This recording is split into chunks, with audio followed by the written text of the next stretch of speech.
કહું છું તો જે માણસ નિસ્વાર્થ ભાવે આટલું કામ કરતો હોય, જે માણસ નિસ્વાર્થ ભાવે તમારા પડખે ઉભો રહેતો હોય, તમારી રક્ષા કરતો હોય અને આવું ઝેર પીને બેસી ગયો હોય ને, તો ગુજરાતના કૈલાસ પર્વત ઉપર આવો શંકર શોભે, બીજા વર્ણ શંકરો ના શોભે. અને નિસ્વાર્થ ભાવે સાહેબ, તમને થતું હશે કે પરેશ રાવલ આવી ગયા છે, બોલિવૂડના એક્ટર છે, ભાજપ વાળાએ પૈસા દાબ્યા હશે એટલે અહીંયા આગળ ડાયલોગ બાજી કરવા આવ્યા છે. થાય, ઘણાના મનમાં થાય. પણ હું તમને કહી દઉં સાહેબ, આ કોંગ્રેસ વાળાઓ જેને ઉતારે છે ને, જેને સ્નાન સૂતકનો સંબંધ નથી ગુજરાત જોડે, એવા જે ઢીંગલા ઢીંગલીઓ લઈ આવે છે ને, એમાંના અમે નથી.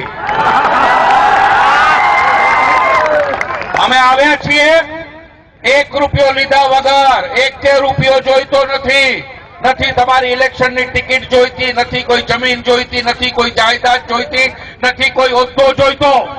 અમે આવ્યા છીએ કારણ કે અમને ખબર છે આ માણસ નિસ્વાર્થ ભાવે આટલું કામ કરી રહ્યો છે.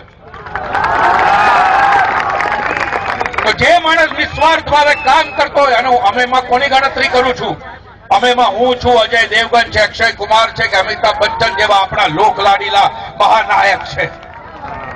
તો અમે જો આવ્યા હોઈએ નિસ્વાર્થ ભાવે, જે માણસ કામ કરતો એની પડખે ઉભા રહેવા માટે, તો અમે આ ગુજરાતની જનતા પર કે ગુજરાત રાજ્ય પર કોઈ ઉપકાર નથી કરતા.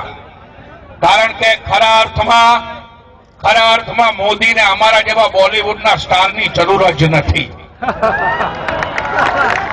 મોદી પોતે સુપરસ્ટાર છે સાહેબ. અને આ બહુ સાચી વાત છે, કારણ કે જેટલા ફિલ્મ વાળાઓ કે અમારી પાસે આવે છે, પરેશભાઈ तुम्हारा गुजरात में तो यार एक ही स्टार है, सबसे बड़ा स्टार सुपरस्टार तो मोदी है.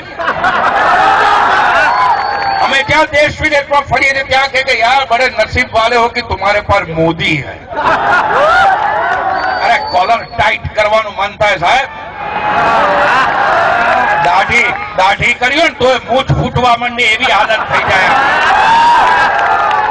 તો આવો મોદી જયારે નિસ્વાર્થ ભાવે કામ કરતો હોય, તો હું એની પડખે જો ન ઉભો રહું ને, તો એક હિન્દુસ્તાની નાગરિક તરીકે મને મારી માનું દૂધ લાગે.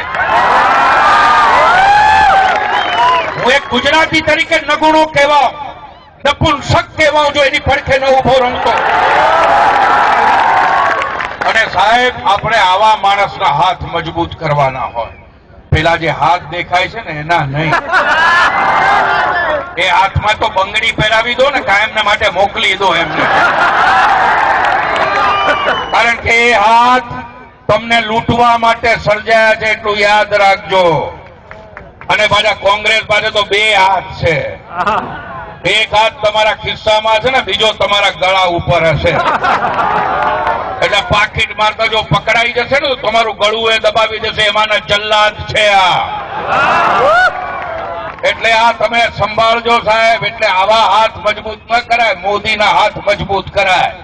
અને મોદીના હાથ જે તમે મજબૂત કર્યા છે, કોંગ્રેસને દેખાતું નથી એવું નથી, કોંગ્રેસથી જોવાતું નથી. કોંગ્રેસને થાય છે આ